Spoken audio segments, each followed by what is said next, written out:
In the prologue to his memoir, Walking with the Wind, the late John Lewis told a story from his childhood that described his vision of how we can face profound challenges and make a better world.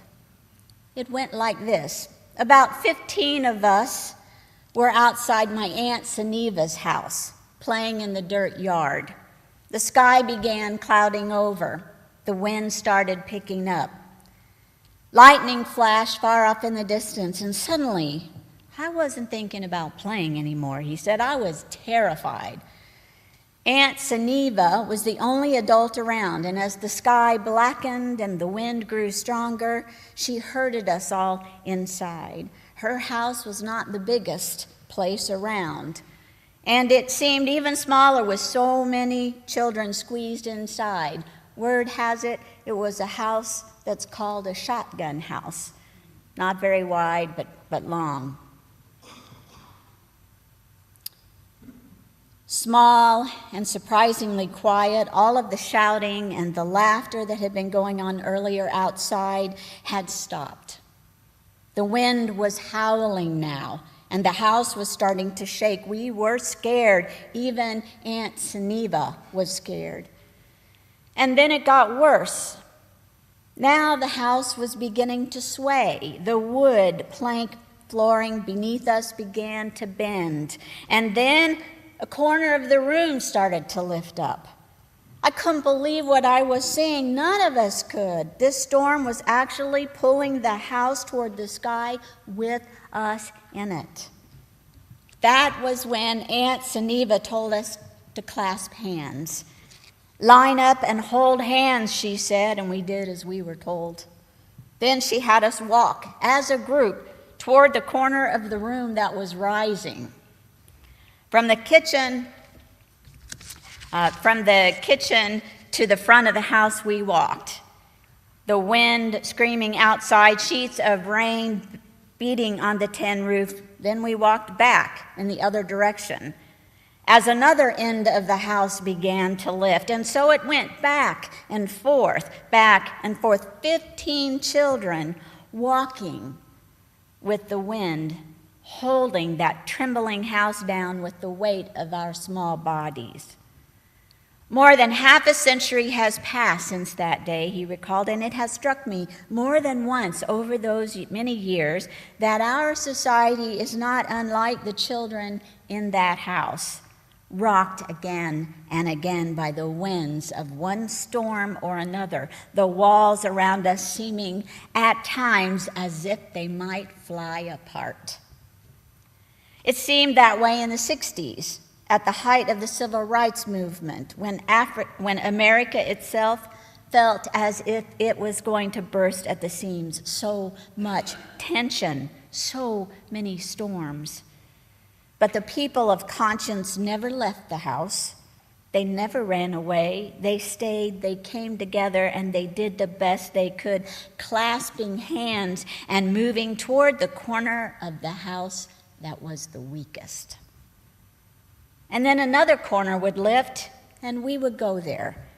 And eventually, inevitably, the storm would settle, and the house would still stand.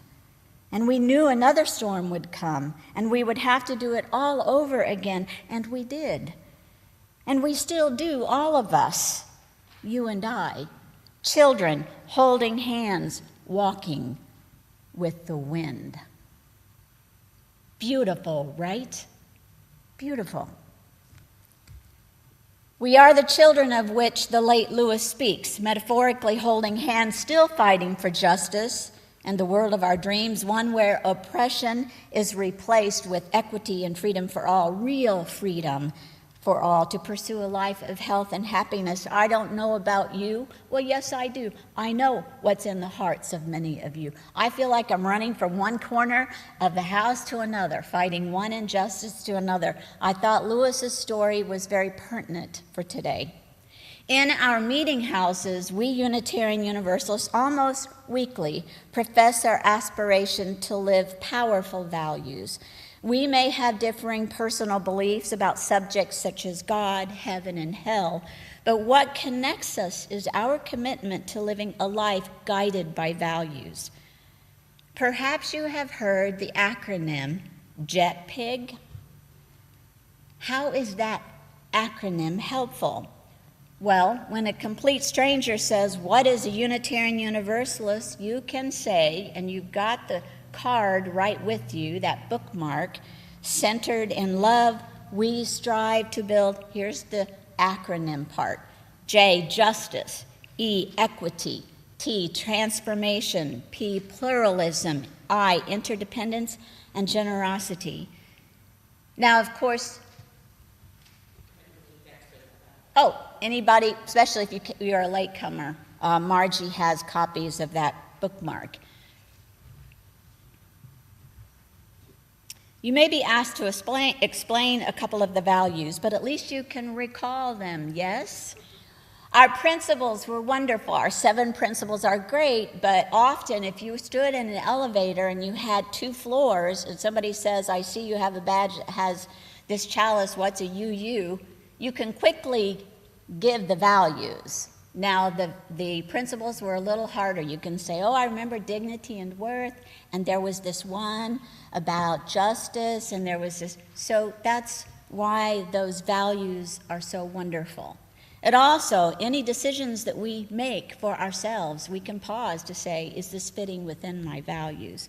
So this morning's focus is on transformation, especially the work we do to change our own behavior, to pursue more just relationships, ones where microaggressions, especially those, are minimized.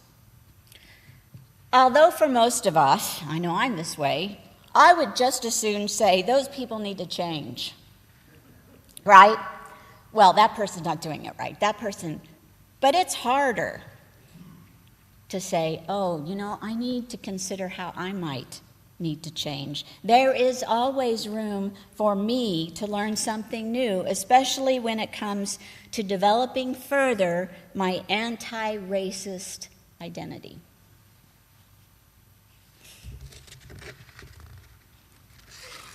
Regardless of the number of workshops one has attended, the number of marches, the number of demonstrations, the number of classes, it is important to recommit often, over and over again, to a lifelong quest for more understanding of the role of white privilege that continues to uphold systems of white supremacy in our society. For many of us light-skinned or white people, we have spent a lifetime of privilege, and it may take the rest of our lives to comprehend how this privilege, A, has and continues to affect persons of color, and B, can be used to help us become better allies working for racial justice. In other words, transformation in one's personal understanding of racism should be considered ongoing, meaning one's wokeness is never complete. One's wokeness is never complete. In Nice Racism, author Dr. Robin DiAngelo, a white woman, wrote, "How is my socialization into systemic racism expressing itself in my daily life?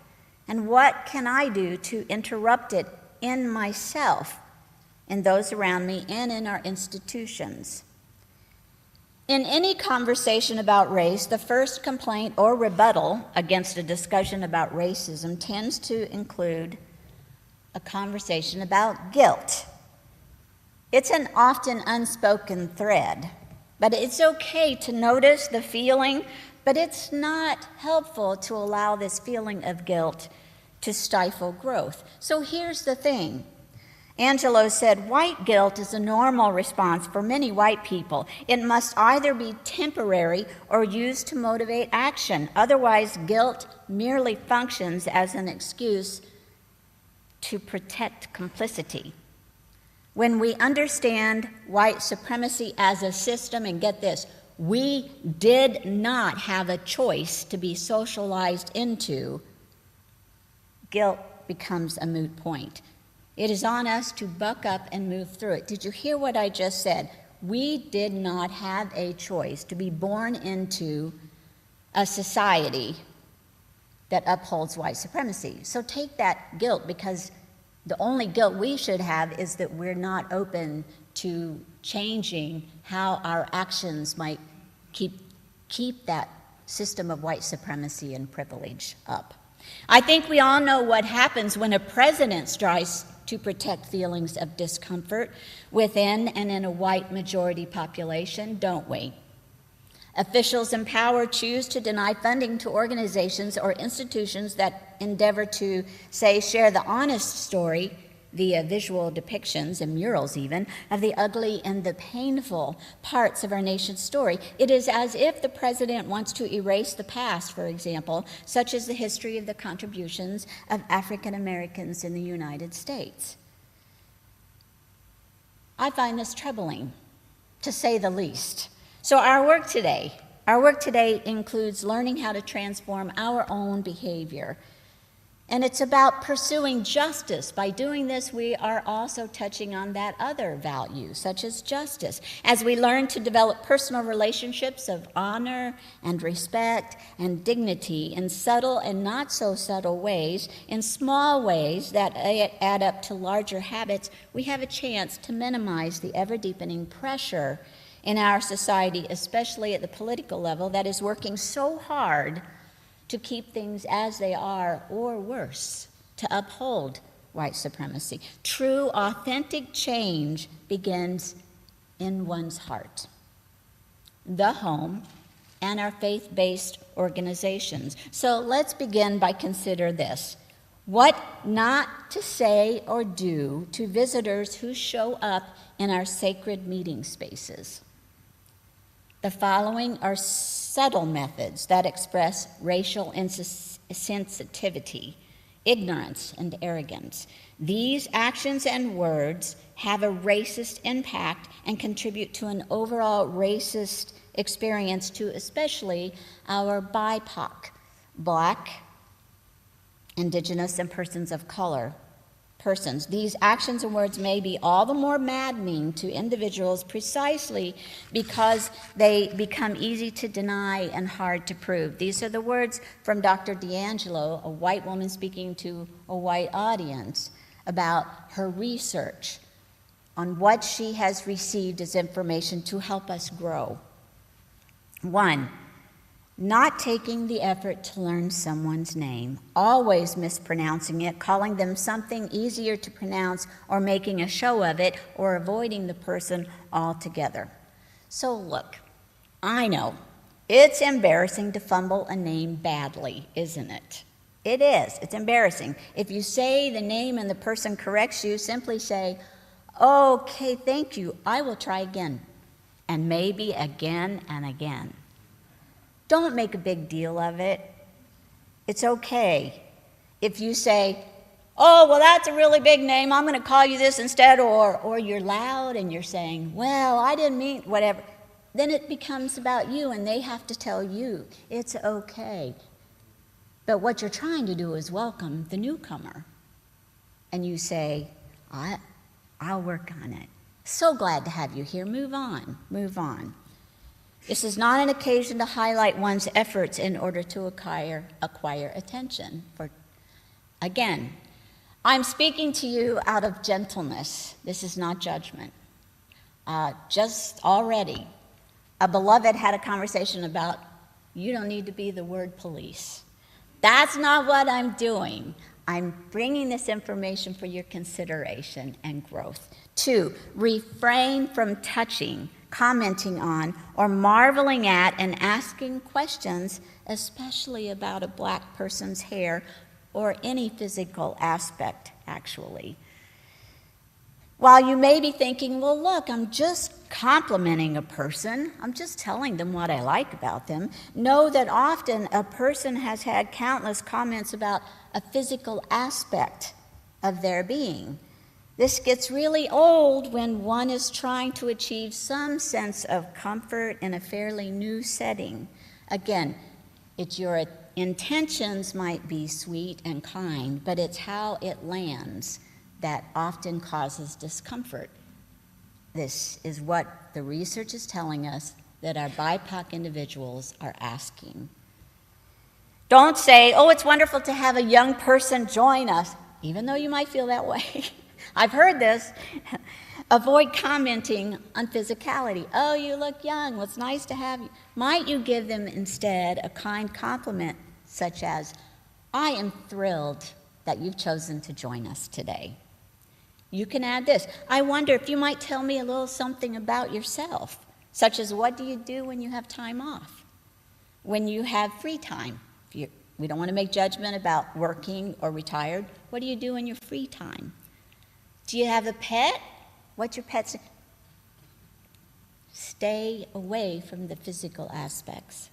Avoid commenting on a physical aspect of an individual that easily morphs into a microaggression. You may not know it, but it's how it's perceived. Avoid 3, calling a black person articulate, expressing surprise at their intelligence, credentials, or class status. You can do this. We can do this. Surprisingly, this happens far more for a black person than for a white person. And again, it happens more for a young person of any color. Be respectful. If you must comment, ask, would you tell me something about what aspect of your studies or your career that you find most fascinating? Be curious. You can simply say, tell me a little bit about yourself if you don't mind. I'm thrilled that you're here. I want to get to know you. Please, 4, don't make a point of letting a newcomer of color know that you are married to a BIPOC person or have BIPOC people in your family. Don't pull out photos of your friends of color. You're laughing because we've all seen this, right? So don't do that. If the person asks to see photos of your family, okay, but please don't try to build an authentic relationship by attempting to prove that you are not racist. Ironically, behaving in this way works in the opposite direction. Think of it this way. Do you normally greet a white person who is a newcomer and pull out photos of white people in your family? No. Okay, there's some grace for grandparents here because I know we're all proud of our grandkids, right? So we're having this message with gentleness, not judgment. 5, please don't gossip about the racism of other white people to BIPOC individuals. To distinguish yourself as the good white person, in church and congregational spaces, racist comments occur. In homes, in stores, in schools, and more, racist comments are present. Some occur intentionally, and others unintentionally due to a lack of knowledge or understanding. Part of our calling, our growth in spirit, is inviting us to transform ourselves. This means we will make mistakes. Often, every one of us. We all know it is hard enough to take risks in an effort to communicate, and it is even harder to keep trying if people are gossiping about the mistakes that you or others have made. We can take a risk, fail miserably, forgive ourselves, and try again. 6, if a BIPOC person says they have been harmed by something that you said or did, listen. Stay humble. Just stay humble. Even though most of the time a white person's first tendency is to be defensive, I didn't say that, or I didn't mean that. Go this way. Pause and say, I am sorry. While my first response is to tell you my intention, I want to honor you more by asking you to tell me how that landed for you. Meaning, how did my words and actions have an impact on you? This becomes this. If the BIPOC person wants to share more about why the statement you made was hurtful, that's fine. Don't expect them to teach you how not to be racist. Affirm what the person said, and please, please don't argue with the person that told you that what you said, where you argue that it was okay and not hurtful. It's honoring and it's respecting an individual. After the incident, it's okay to acknowledge the discomfort. Find a white person, a non-judgmental individual, to help you unpack the dialogue, to further your understanding of what happened. Vow to yourself to do better and let go of what happened and acknowledge that it might have been a miscommunication or something that you weren't aware of, that what you said landed, not about your intent, how it landed. 7, avoid assumptions. I know this is a hard one, right? It's common to ask a newcomer, where are you from? Let's avoid this one as well. Oops. If there were word bubbles above your head, I believe I would see, what's wrong with that? What's wrong with that, right? We tend to make assumptions about people. For example, if someone says, I grew up in California, we assume liberal.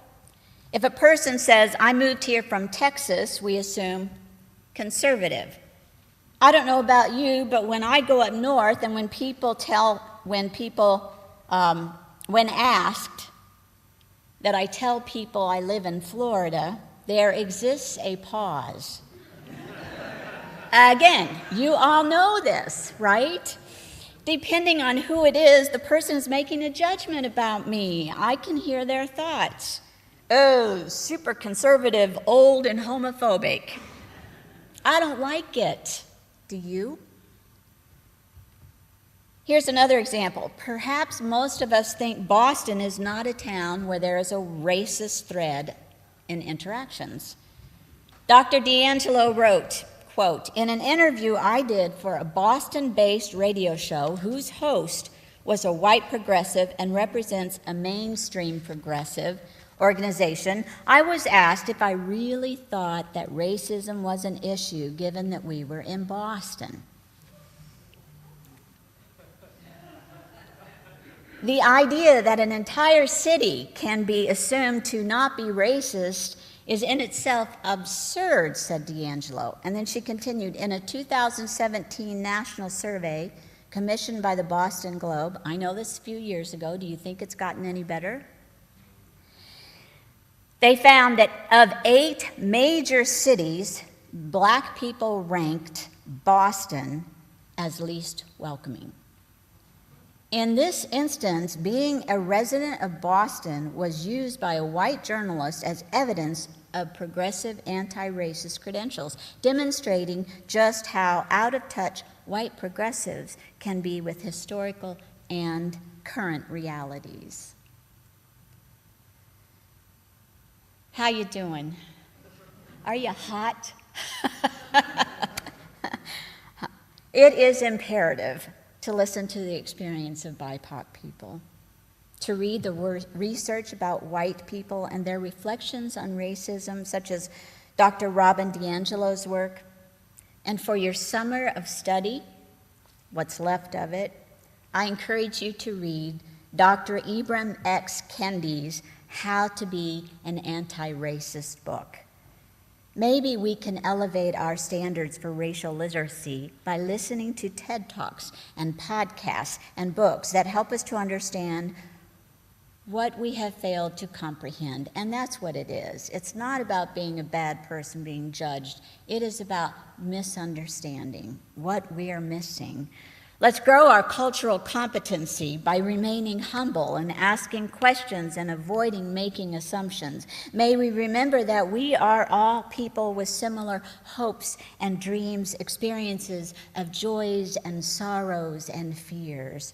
Each of us is a child inside, seeking a hand to hold and running from one corner to another in a house of humanity, whipped by one storm of injustice after another. You and I are working hard to hold steady, to protect and cherish one another. We need one another to survive. May it be so. So those little yellow sheets That's information for you to consider. These are words I have used very commonly, and because we're trying to change our society, might we reconsider how language perpetuates racism? We're not going to get it right next year, this year, tomorrow, next week, but we can learn more. Thank you for listening to me, and I didn't see you wiggling in your seats too much, so if you want to talk to me after service, that's fine.